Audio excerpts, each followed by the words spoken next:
I think let's start at the beginning. How was the Mm. ECI born, and what's the sentiment behind the ECI? Hmm. Thank you, Brian. Lovely. Um, the ECI took place the very first time Labor Day weekend, September of 2000. And it was my mentor, Claudia Mengel, and myself in Westchester, Pennsylvania. Hmm. And we gathered the first round of facilitators because in the US, facilitators were still very far and few between. So it took a lot for people to gather, but also during the year, people didn't have much support yet. It might have been several hundreds of miles before you met the next facilitator, unless you live in New York. There was a hub there. So we instituted the East Coast Intensive as a circle that comes together once a year that provides support and provides a network for facilitators with facilitators. That's the sentiment behind it. It's always been a community support for our constellation community. Hmm. Thank you. I'm curious. I've been with it since 2000. I've been the lead in it for most of the years, but in the last few years, there's been a change. And this year, beautifully enough, the two of you, Linda and Brian, you've agreed to become part of the team.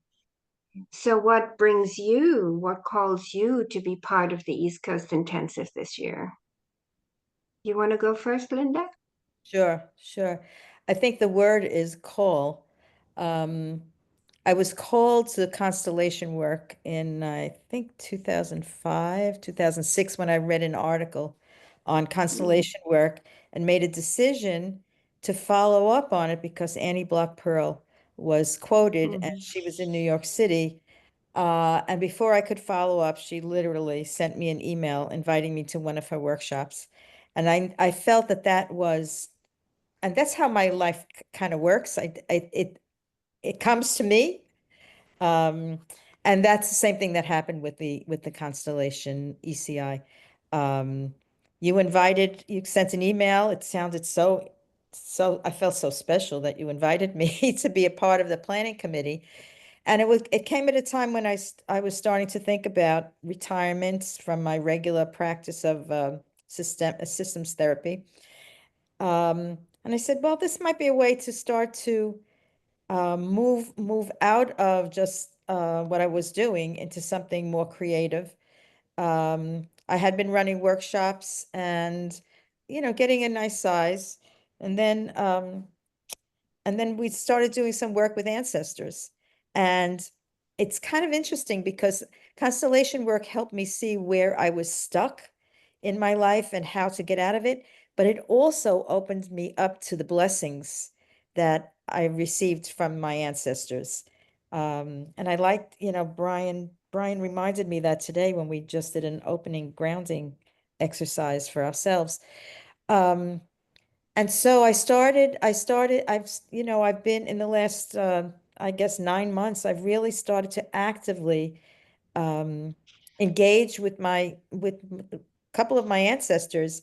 And one of them literally brought me people to a workshop. It's a whole long story, but I feel like your call and my connection with my ancestors has confirmed for me that this is the next chapter of my life, is to be doing more work with constellations and to be more open to venues like this retreat that just felt so right, especially that we're planning to look at where does constellation work go from here. To be part of that just felt very exciting to me. Long answer, sorry.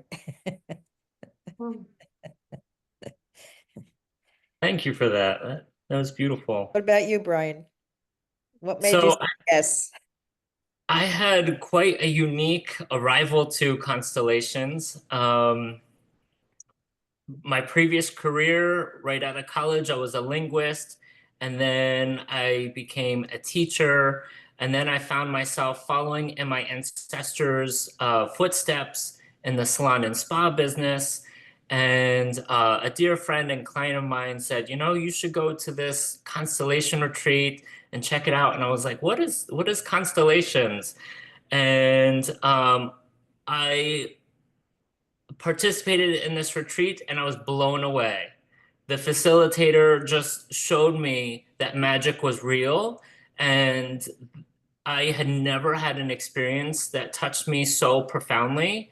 And that weekend, she asked me if I wanted to learn this. And that facilitator was Andrea Bosbach.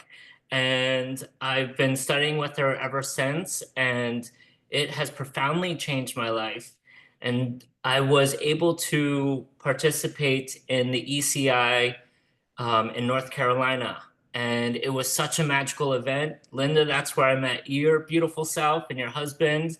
And when Andrea gave me the invitation to participate in a leading role or a facilitating role in this ECI, I was like you, I was honored and to be a part of this um, retreat that I know is so special. It's called Nurturing the Facilitator Soul. That's something that's near and dear to my heart, and it's for our community of facilitators. And so for me, it was a no-brainer. It was something that I not only was it a calling, but it was just something that I need to, it was like magnetic. And I'm so excited and honored and grateful to be a part of this retreat and in such good company. My beautiful, amazing teacher and my beautiful, amazing um, colleague, Linda. And obviously, I'm a newer facilitator, and to be in company of elders of this work is a blessing and an honor for me. Hmm.